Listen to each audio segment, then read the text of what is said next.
L'Angola fait face à sa pire crise sanitaire avec le déclenchement depuis décembre 2014 d'une épidémie de fièvre jaune ayant déjà occasionné de nombreux morts dans la capitale alors que le système de santé du pays est plus mal. Hôpitaux et personnels médicaux insuffisants peinent à prendre en charge même les cas les moins urgents. Selon plusieurs témoignages, le ratio moyen est d'une infirmière pour 20 à 30 patients dans certaines localités de Luanda, la capitale angolaise.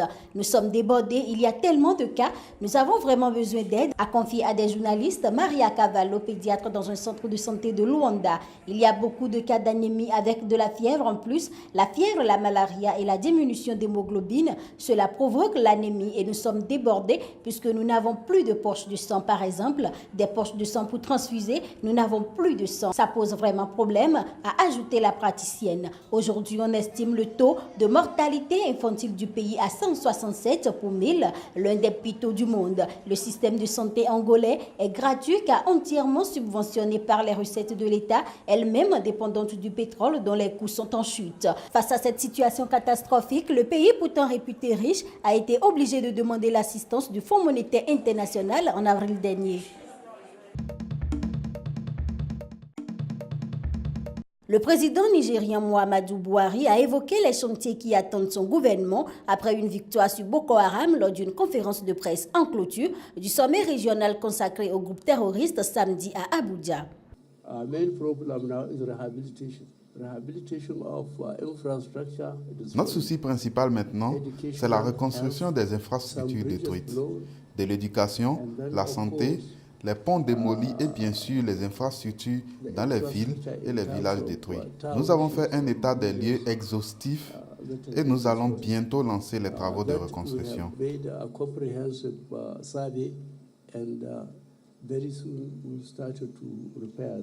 Les représentants occidentaux à ce sommet, notamment le président français François Hollande, se sont engagés à accroître le soutien à la force multinationale mixte africaine. Objectif, vaincre Boko Haram d'ici 2 ans.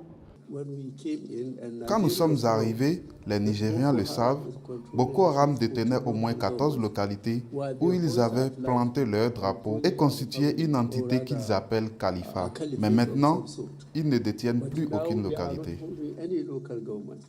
Depuis son avènement courant 2009, Boko Haram a fait plus de 20 000 morts et contraint plus de 2,6 millions d'habitants à fuir leur foyer. Le Conseil de sécurité de l'ONU s'est dit préoccupé par les liens entre Boko Haram et l'État islamique dans une déclaration adoptée à l'unanimité la veille du sommet d'Abuja.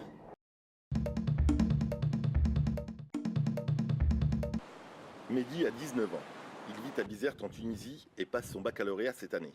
Seulement, il est homosexuel et doit mener une double vie pour cacher son identité sexuelle. La loi tunisienne condamne la sodomie et le lesbianisme de 3 ans de prison.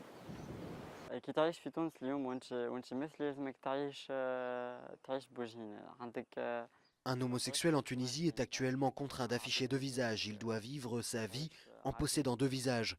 Quand vous êtes en compagnie de gens comme vous vous comportez normalement, vous faites comme bon vous semble. C'est confortable. Mais avec les autres personnes, les personnes différentes de vous, les hétéros, il faut se comporter comme eux. Il ne faut pas montrer que vous êtes différent d'eux. Et ceci pour éviter les risques de violence. Nous courons aussi un autre risque, un risque très important, celui de la loi. Impossible avant la Révolution, l'homosexualité est maintenant débattue au sein d'associations et à la télévision.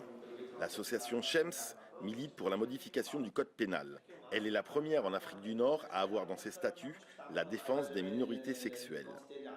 Aujourd'hui, ce qui est primordial pour nous, c'est l'abrogation de l'article 230.